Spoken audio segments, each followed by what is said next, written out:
صبح صادق سے کچھ دیر پہلے والی اذان جائز ہے۔ نبی اکرم صلی اللہ علیہ وسلم نے فرمایا تمہیں بلال کی اذان سحری کھانے سے نہ روکے، کیونکہ وہ رات کو اذان دیتا ہے تاکہ تہجد پڑھنے والے کو واپس کر دے اور سونے والے کو بیدار کر دے۔ اسے بخاری نے روایت کیا ہے۔ ایکچولی حضرت بلال صبح صادق سے پہلے یعنی فجر کی اذان سے پہلے اذان دیا کرتے تھے، اور وہ کیوں دیتے تھے؟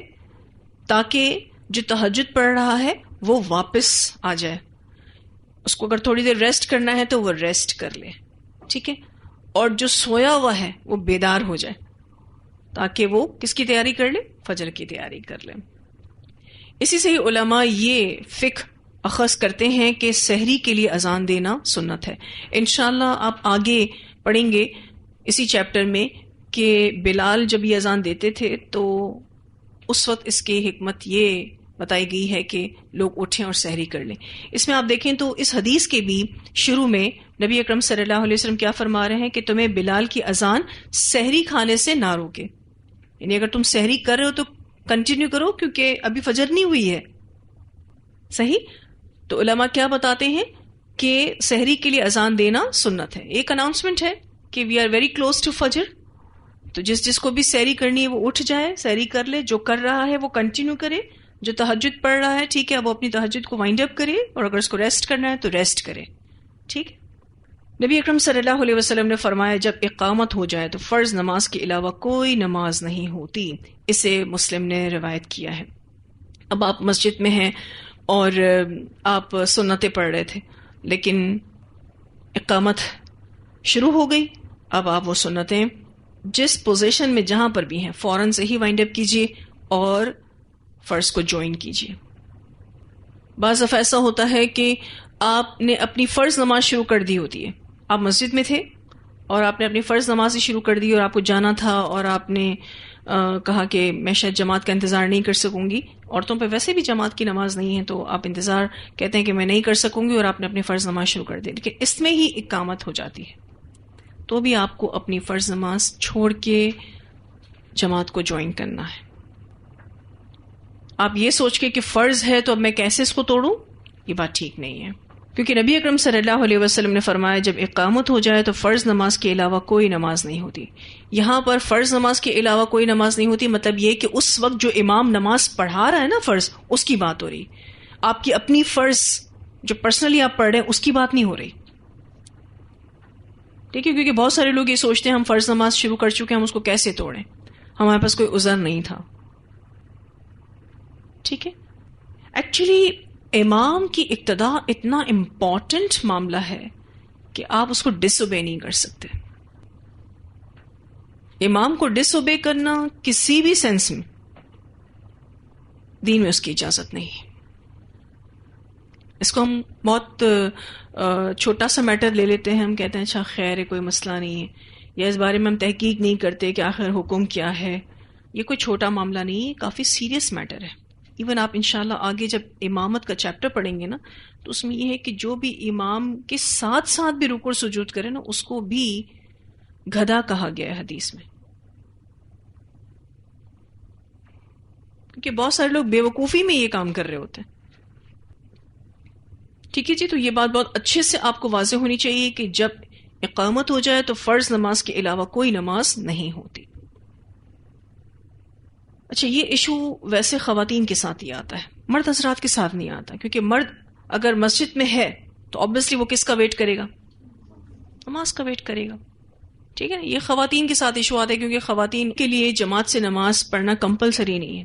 بعض دفعہ ایسا ہوتا ہے کہ ہمارے مدارس مسجد میں ہوتے ہیں، مسجد بے شک الگ ہوتی ہے لیکن مدرسے میں بھی جماعت سے جو نماز ہو رہی ہوتی ہے اس کی آواز آ رہی ہوتی ہے، ٹھیک ہے؟ اب آپ اذان ہو گئی اور نکلنے والے تھے لیکن آپ نے کہا چلو میں فرض ادا کر لیتی ہوں میں پھر نکلتی ہوں، لیکن اتنے میں ہی اقامت ہو جاتی ہے، اب آپ کو جماعت کو فالو کرنا ہے، ٹھیک ہے؟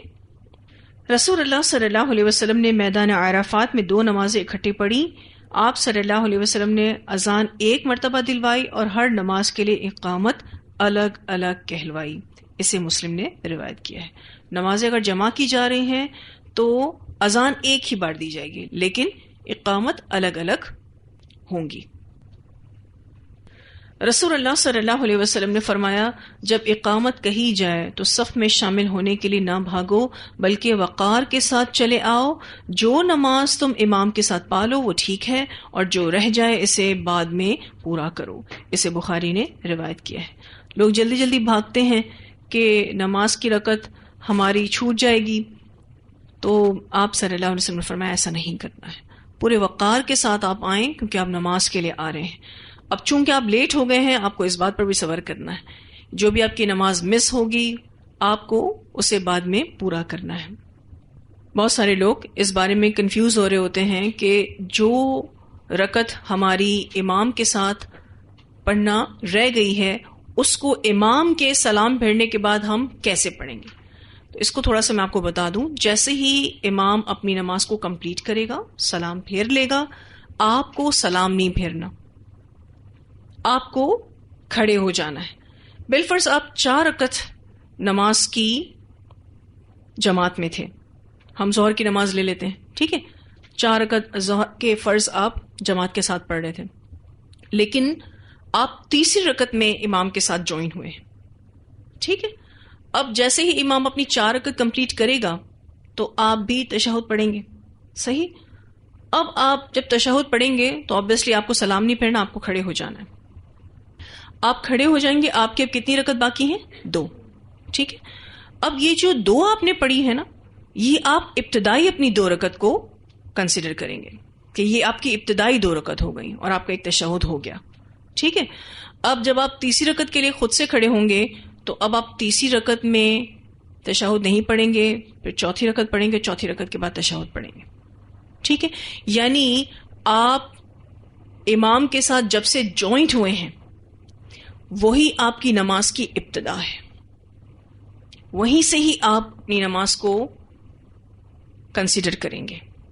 بالفرض آپ 3 فرض مغرب کی نماز کی جماعت میں شامل ہوئے، ٹھیک ہے، لیکن جب امام تیسری رکعت پہ تھا تب آپ نے امام کو جوائن کیا۔ اب امام نے تیسری رکعت اپنی ختم کی، آپ نے اس کے ساتھ تشہد پڑھا، لیکن آپ نے سلام نہیں پھیرا، امام تو سلام پھیر کر فارغ ہو گئے، آپ کھڑے ہو گئے، ٹھیک ہے۔ جب آپ دوسری رکعت پڑھیں گے تو تب آپ تشہد کریں گے، کیوں؟ کیونکہ وہ آپ کی دوسری رکعت ہے۔ مغرب کی جو نماز ہے اس میں دوسری رکعت پہ تشہد ہے نا، ٹھیک ہے، وہ تشہد آپ پڑھیں گے، پھر آپ کھڑے ہوں گے اور پھر آپ تیسری رکعت پڑھیں گے، ٹھیک ہے۔ یوں آپ دیکھیں تو آپ کی تینوں رکعتوں میں تشہد ہو رہا ہوتا ہے، لیکن آبویسلی اب آپ چونکہ جماعت میں تاخیر سے شامل ہوئے ہیں تو آپ جتنی نماز امام کے ساتھ پڑھ لیں گے اور جب سے آپ اپنی نماز شروع کریں گے وہیں سے ہی آپ اپنی نماز کی ابتدا کنسیڈر کریں گے، ٹھیک ہے۔ تو جب آپ مغرب کی نماز پڑھ لیں گے تو آپ کی ہر رکعت میں تشہد ہو رہا ہوتا ہے، تو وہ پھر آپ اگنور کیجیے، ٹھیک ہے جی، سمجھ آ گئی بات؟ اچھا، بالفرض اگر آپ فجر کی نماز جماعت سے پڑھنے گئے ہیں، 2 رکعت فرض ہوتے ہیں، رائٹ؟ جب آپ نے جماعت کو جوائن کیا تو امام دوسری رکعت کے رکوع میں تھا، ٹھیک ہے، آپ رکوع میں چلے گئے۔ اب علماء یہ کہتے ہیں کہ چونکہ آپ نے سورہ فاتحہ نہیں پڑھی اسی لیے آپ کی وہ رکعت کنسیڈر نہیں ہوگی، کیونکہ نبی اکرم صلی اللہ علیہ وسلم نے فرمایا جس نے سورۃ الفاتحہ نہیں پڑھی اس کی وہ رکعت کاؤنٹ نہیں ہوگی۔ لیکن ایک حدیث ملتی ہے، انشاءاللہ اس کی تفصیل آگے بھی آئے گی، ایک حدیث ایسی ملتی ہے جس میں نبی اکرم صلی اللہ علیہ وسلم نے ایک صحابی کو جب وہ رکوع میں شامل ہوئے تھے تو اوکے کہہ دیا تھا۔ تو علماء کہتے ہیں کہ جو رکوع میں بھی شامل ہو جائے تو اس کی رکعت ہو جاتی ہے۔ غالب اور قوی جو دلائل ہیں وہ سورۃ الفاتحہ کو پڑھنے کے ساتھ ہی ہیں، تو آپ قوی اور غالب دلائل کے ساتھ ہی رہیں تو بہتر ہے۔ احتیاط کا تقاضا یہی ہے، ٹھیک ہے۔ آپ کو پورا کانفیڈنس ہوتا ہے آپ نے سورۃ الفاتحہ پڑھی، اٹ مینس آپ کی وہ رکعت کنسیڈر ہوئی ہے، اس بارے میں تو کوئی شک ہے ہی نہیں، ٹھیک ہے جی۔ اب آپ رکوع میں جوائنٹ ہوئے ہیں، صحیح، جماعت تو آپ کو مل گئی لیکن آپ کی دونوں رکعتیں کنسیڈر نہیں ہوئی۔ اب امام کے ساتھ آپ نے تشہد پڑھا، امام تو اپنا تشہد پورا مکمل کرنے کے بعد سلام پھیر لیں گے، آپ کو سلام نہیں پھیرنا۔ اب آپ کھڑے ہوئے، ٹھیک ہے، چونکہ آپ کی ایک بھی رکعت نہیں ہوئی تو اب آپ کیا کریں گے؟ دونوں رکعتیں پڑھیں گے اور ان دونوں رکعتوں کے آخر میں اب آپ اپنا تشہد پڑھیں گے، پورا کمپلیٹ کریں گے اور سلام پھیریں گے. سمجھ آئی بات؟ ٹھیک ہے. تو یہاں جو حدیث ہے اس میں تو بات ہو رہی تھی کہ جب اقامت کہی جائے تو صف میں شامل ہونے کے لیے نہ بھاگو بلکہ وقار کے ساتھ چلتے آؤ. جو نماز تم امام کے ساتھ پالو وہ ٹھیک ہے، اور جو رہ جائے اسے بعد میں پورا کرو. اب کیسے پورا کرو یہ میں نے آپ کو بتا دیا. بہت سارے لوگ جلدی جلدی بھاگ کر جماعت میں شامل ہوتے ہیں، وہ بڑا بے ڈھنگا طریقہ ہوتا ہے. ایک تو بہت برا لگتا ہے، ٹھیک ہے، اور پھر ان کو یہ ٹینشن ہوتی ہے کہ ہم بعد میں اس کو کمپلیٹ کیسے کریں گے، یا پھر بعد میں کون کمپلیٹ کرے گا.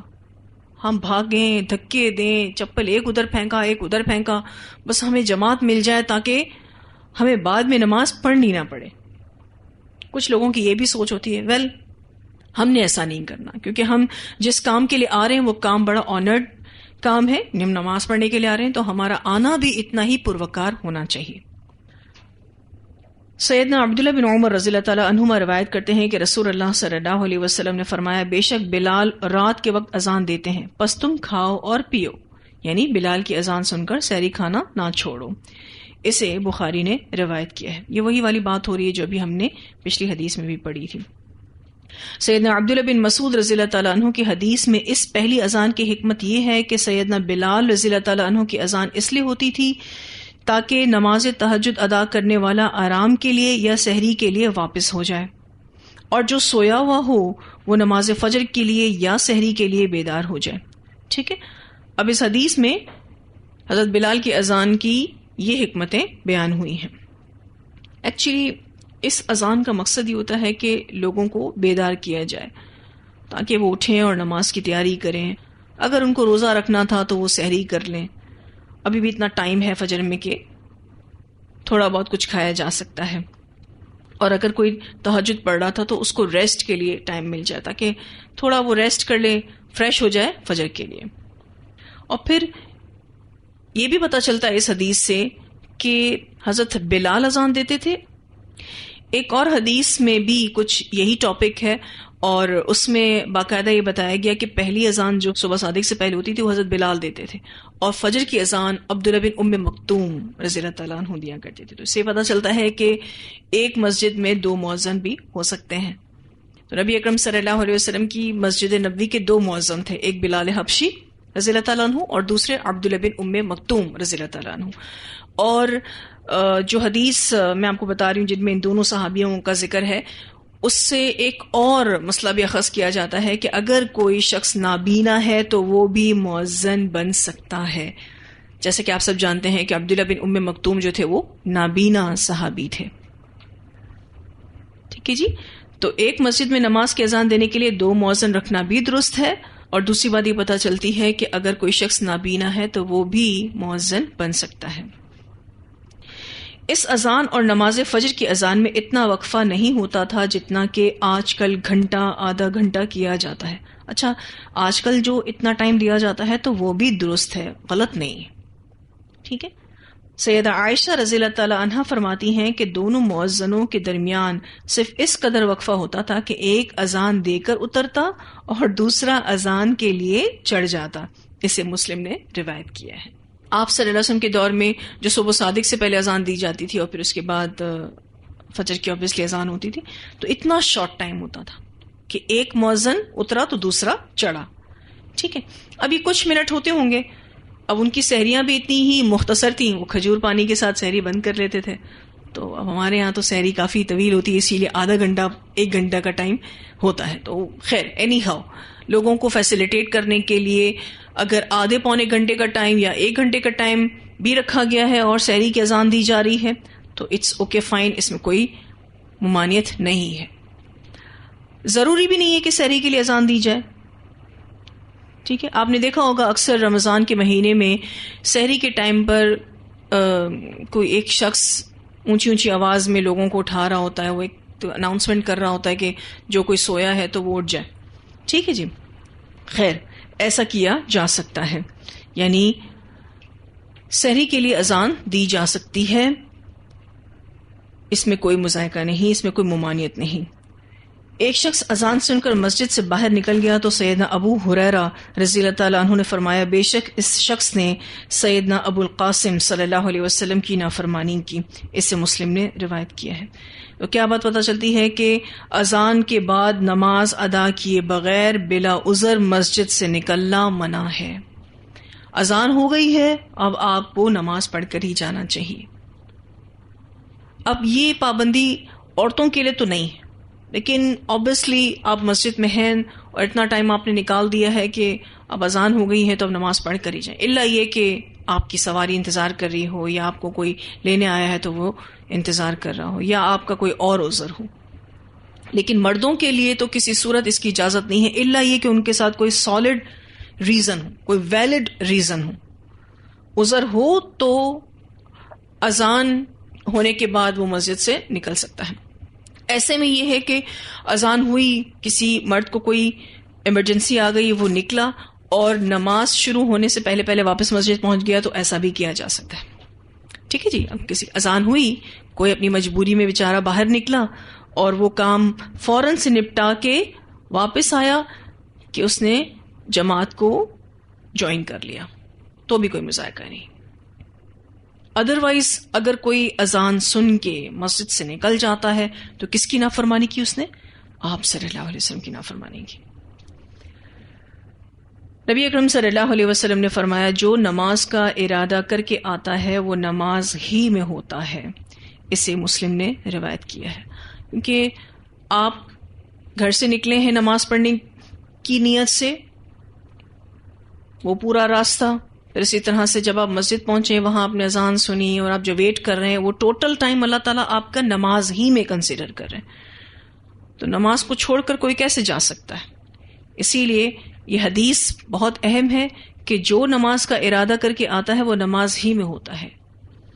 اسی لیے اذان ہو گئی ہے تو اب وہ نماز کو چھوڑ کر جا نہیں سکتا، الا یہ کہ اس کے ساتھ کوئی شرعی عذر ہو. سیدنا ابو ہریرہ رضی اللہ تعالیٰ عنہ سے روایت ہے کہ ایک دفعہ نماز کی اقامت کہہ دی گئی اور کھڑے ہو کر صفیں درست کی گئیں. اتنے میں رسول اللہ صلی اللہ علیہ وسلم ہماری طرف نکل آئے. جب نماز کی جگہ میں کھڑے ہوئے آپ صلی اللہ علیہ وسلم کو یاد آیا کہ آپ جنبی ہیں تو آپ نے لوگوں سے کہا اپنی جگہ کھڑے رہو. پھر آپ صلی اللہ علیہ وسلم نے گھر جا کر غسل فرمایا اور جب آپ واپس آئے تو آپ کے سر سے پانی ٹپک رہا تھا. پھر آپ نے تکبیر کہہ کر نماز پڑھائی. اسے بخاری نے روایت کیا ہے. اس سے پتہ چلتا ہے کہ اذان کے بعد ضروری کام کیے جا سکتے ہیں. یہ اتنا ضروری تھا، obviously آپ صلی اللہ علیہ وسلم اس حالت میں نماز نہیں پڑھا سکتے تھے، اور انسان ہے بھول جاتا ہے انسان، تو اگر جیسے اس کو یاد آیا تو پھر وہ یہ کام کر کے ہی جماعت سے نماز پڑھائے گا. اب ایسا اگر کسی عام انسان کے ساتھ ہوتا ہے تو obviously اس کے پاس دوسرے آپشنز ہوتے ہیں کہ وہ کسی اور کو بھی جماعت کی یہ ذمہ داری دے کر جا سکتا ہے. ٹھیک ہے. لیکن نبی اکرم صلی اللہ علیہ وسلم چونکہ اماموں کے امام تھے اور آپ صلی اللہ علیہ وسلم کی موجودگی میں کوئی اور جماعت نہیں کروا سکتا تھا، اسی لیے آپ صلی اللہ علیہ وسلم کا انتظار کرنا مقتدیوں پر لازم تھا. تو یہاں الحمدللہ ہمارا یہ ٹاپک مکمل ہوا. کچھ ایسی چیزیں جو اذان سے ریلیٹڈ ہیں جس کے بارے میں لوگ کنفیوز ہو رہے ہوتے ہیں. بہت سارے لوگوں کے ذہنوں میں یہ سوال آتا ہے کہ اذان کا جواب دینا کیا ہر مرد اور عورت کے لیے ضروری ہے؟ تو اس کا جواب یہ ہے کہ جی ہر مرد اور عورت کے لیے مستحب ہے، کمپلسری تو نہیں ہے، مستحب عمل ہے، خواہ وہ پاکی کی حالت میں ہو یا ناپاکی کی حالت میں ہو. کیونکہ بہت ساری خواتین یہ سوال کرتی ہیں کہ اگر ہم حیض سے ہیں تو کیا اذان کا جواب دے سکتی ہیں؟ تو دے سکتی ہیں. یہ حکم عام ہے مردوں کے لیے اور عورتوں کے لیے، خواہ پاکی اور ناپاکی کی حالت میں ہوں وہ اذان کا جواب دے سکتے ہیں. عورت کے لیے اس کے خاص ایام میں بھی اذان کا جواب دینا جائز ہے. ایکچولی اذان سن کر جواب دینا اذان کا حق ہے، تو اسی لیے یہ پسندیدہ ترین عمل ہے. بہت سارے لوگ یہ بھی سوال کرتے ہیں کہ بوقت اذان بیت الخلاء میں جا سکتے ہیں یا نہیں. اذان ہو رہی ہے، اب کسی کو رفع حاجت کی ضرورت ہے، اشد ضرورت ہے، تو بہت سارے لوگ کہتے ہیں نہیں جی اذان ہو رہی ہے ابھی اس وقت کوئی بھی واش روم میں نہ جائے. تو یہ بات بے دلیل ہے اور غیر ثابت ہے. قضاء حاجت ایک اضطراری کیفیت ہے. جس کا کوئی وقت متعین نہیں ہے. جب قضاء حاجت کے باعث نماز کو مؤخر کیا جا سکتا ہے تو بوقت اذان بیت الخلاء جانے میں بھی کوئی حرج نہیں ہے. ٹھیک ہے، قضاء حاجت کے باعث جب نماز کو مؤخر کرنے کی اجازت ہے تو بوقت اذان بیت الخلاء میں جانے میں پھر کیسے کوئی پابندی اللہ تعالی لگا سکتے ہیں؟ اس میں کوئی حرج کی بات نہیں. پھر آپ نے دیکھا ہوگا کہ بہت ساری مساجد میں اذان سے پہلے درود شریف پڑھا جاتا ہے، تو یہ بھی سنت سے ثابت نہیں ہے. ٹھیک ہے، تو کوئی بھی ایسی چیز ہم عبادت میں شامل نہیں کر سکتے جس کا سنت سے کوئی تعلق نہیں. البتہ جیسے ہی اذان مکمل ہو جاتی ہے آپ اس اذان کا جواب دے لیتے ہیں تو پہلی چیز جس کو پڑھنا ہے وہ کیا ہے؟ درود شریف. اور یہ بات حدیث سے ثابت ہے. لیکن اذان دینے سے پہلے درود پڑھنا کسی بھی حدیث سے ثابت نہیں ہے. پھر یہ کہ اگر کوئی شخص گھر میں نماز پڑھ رہا ہے، مرد ہے، مجبور ہے، نہیں جا سکتا مسجد، تو کیا ایسے شخص کو اپنے گھر میں اذان دینے کی ضرورت ہے؟ تو ایسی کوئی پابندی دین اس پر نہیں لگاتا. ٹھیک ہے، اگر کوئی شخص گھر میں نماز پڑھ رہا ہے تو اذان نہیں دے گا، اس میں کوئی حرج کی بات نہیں. وہاں اس کے محلے کی مسجد کی اذان ہی اس کی نماز کے لیے کافی ہوگی. کیونکہ ایک حدیث ہم نے پڑھی نا کہ ہر نماز سے پہلے اذان دینی ضروری ہے، تو وہ مساجد کے احکام سے ریلیٹڈ بات ہے. بہت سارے لوگ یہ بھی سوال کرتے ہیں کہ اگر آدھی اذان مس ہو گئی ہے، اب آدھی اذان کا جواب ہم دے رہے ہیں، تو کیا ایسا کیا جا سکتا ہے؟ بالکل کیا جا سکتا ہے. اب آپ کی آدھی نیکی تو مس ہو گئی، آدھی باقی ہے، تو آپ یہ سوچ کر کے اب میں یہ آدھی اذان کا جواب دوں، اب کیا فائدہ ہے، وہ تو کمپلیٹ نہیں ہو گیا. تو ایسا نہیں ہے. آپ جو آدھی اذان کا جواب دینا باقی ہے وہ آپ دے لیں، اور اس کے بعد جتنی بھی دعائیں وہ پڑھ لیں. انشاءاللہ اللہ سبحانہ تعالیٰ وہ تمام اجر و ثواب آپ کے نامہ اعمال میں لکھیں گے. کیونکہ اگر کسی کی آدھی اذان کا جواب مس ہوا ہے تو obviously ہو سکتا ہے کہ اس کے پاس کوئی نہ کوئی ایسا ریزن ہو. بالفرض ایسا ہوتا ہے کہ اذان ہو رہی ہوتی ہے، لائٹ چلی جاتی ہے، مسجد کی ہی لائٹ چلی جاتی ہے، لاؤڈ سپیکر بند ہو جاتا ہے. اب کتنی اذان آگے نکل گئی، پھر جیسے ہی جنریٹر آن ہوتا ہے لائٹ آتی ہے، یا پھر لائٹ آ جاتی ہے اپنے آپ میں، تو اس وقت تک ہو سکتا ہے کہ اذان کا کچھ حصہ مس ہو جائے. تو کوئی بات نہیں، اللہ سبحانہ تعالیٰ جانتے ہیں کہ آپ اس نیکی کو کرنے کے لیے کتنے خواہش مند تھے، آپ کی نیت کتنی خالص تھی. اللہ اس پر اجر دینے پر قادر ہے. پھر یہ کہ بہت سارے لوگ یہ بھی سوال پوچھتے ہیں کہ کیا ہمارے محلے میں جو 5 اذانیں ہوتی ہیں یا 4 اذانیں ہوتی ہیں یا 3 اذانیں ہوتی ہیں تو ہر اذان کا جواب دینا ضروری ہے؟ تو آپ دیکھیں بہت سارے ایسے محلے ہیں، اسپیشلی ہمارے ملک پاکستان میں، چونکہ اسلامی مملکت ہے تو محلے محلے گلی گلی میں مسجدیں ہیں ماشاءاللہ، اور ایک مسجد کی اذان ختم ہوتی ہے تو دوسری مسجد کی شروع ہو جاتی ہے. بسا اوقات تو ایک ہی وقت میں 2-2 3-3 اذانیں ہو رہی ہوتی ہیں. آپ کسی ایک اذان کا جواب دے دیں. ٹھیک ہے جی.